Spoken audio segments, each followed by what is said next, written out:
Hey guys, welcome back to another video. We're now at 8.2, which is graphing quadratic functions still, but this time we're going to look at what they look like when they're in vertex form.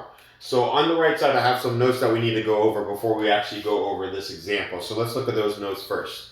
Vertex form is this form right here. Keep in mind, f of x is the same thing as the letter y, so this technically says y equals a x minus h to the second power plus k. Vertex is h comma k, which is given to you in this form. In case you guys forgot what the vertex was, it was either the lowest point on your parabola, all the way on the bottom, or if your parabola was upside down, it was either the highest point instead. So either the lowest or the highest, depending on what your parabola looks like. So that's what they call the vertex. And here I wrote down some side notes as to when to translate your graph up, down, left, or right, okay? Your h value, which is the number on the inside of your parentheses, tells you when to go left or right. Your k value, which is the number on the outside, tells you when to go up or down. And the k value is actually pretty straightforward.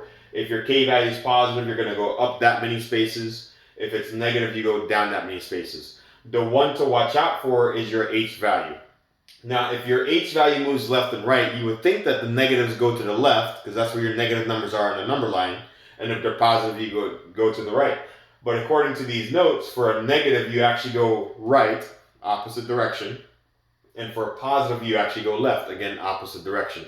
So it's safe to assume that whatever this number is, when it's on the inside, you always go in the opposite direction. All right? So let's go ahead and graph a few of these guys so you can see what they look like. The first thing I'm going to do is actually graph the parent function, which we discussed in my previous video. The parent function had 0, 0 as a point. It also had 1, 1.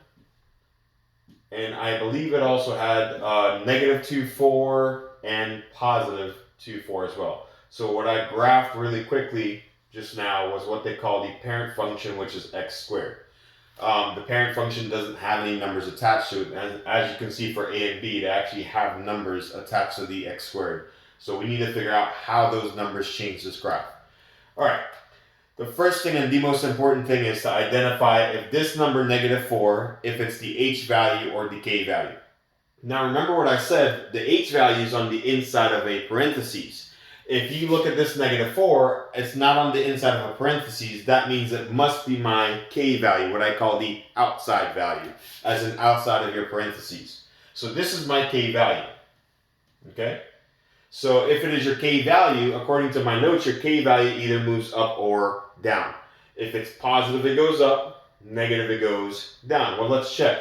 My k value in this case is a negative 4. So that tells us to take this graph, and technically we need to move every single one of these 5 points down 4 spaces. So you need to take this guy up here and move him down 1, 2, 3, 4 spaces. You need to take this guy and move him down 1, 2, 3, 4 spaces as well. Even the point 0, 0 down 1, 2, 3, 4 spaces. This guy up here down 1, 2, 3, 4 spaces as well. And then this guy up here also down 1, 2, 3, 4 spaces. And if you connect these points on the bottom, you can now see what happens to that graph. It's the same parabola, but it was moved, the whole thing was moved down 4 spaces. And again, I knew it was down because my 4 was negative. Had this thing had been positive, we probably would have moved it up that many spaces instead. Now, that is a lot of points to move. For future references, if you guys don't want to move all of these points, 4 points, 5 points, however many points you guys have, you can just take that point 0, 0, move that down 4 spaces and draw a rough sketch of your new graph.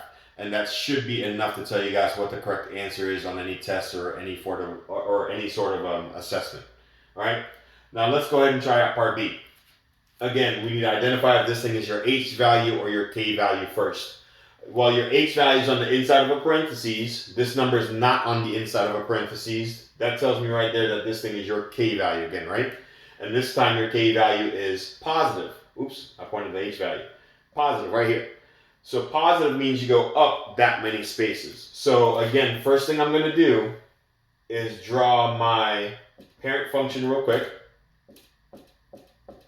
So you've got, let's see, 0, 0, negative 1, 1, positive 1, 1. Then you've got 2, 4, and also negative 2, 4 and positive 2, 4. So this, again, is your parent function, or what they call the original function. And what we need to do here, just like part A, technically, we need to take all 5 of these points and move each one of them up 3 spaces. But if you want to save yourself some time, because like I said, this would be more than enough to identify what the correct answer is on any sort of test or assessment, is just take the point 0, 0, the origin, move that thing up 1, 2, 3 spaces, and draw a rough sketch of your new parabola. So same parabola, it's just the whole thing was shifted up 3 spaces. So that is what happens when you have what I call a number on the outside of your parentheses. It will either shift your graph up that many spaces if it's positive, or down that many spaces if it is negative. All right, in the next video, we'll be discussing what your h value does, which of course, according to my notes, it'll either go left or right. But like I said, that is the tricky one to watch out for. All right, we'll see you guys in the next one.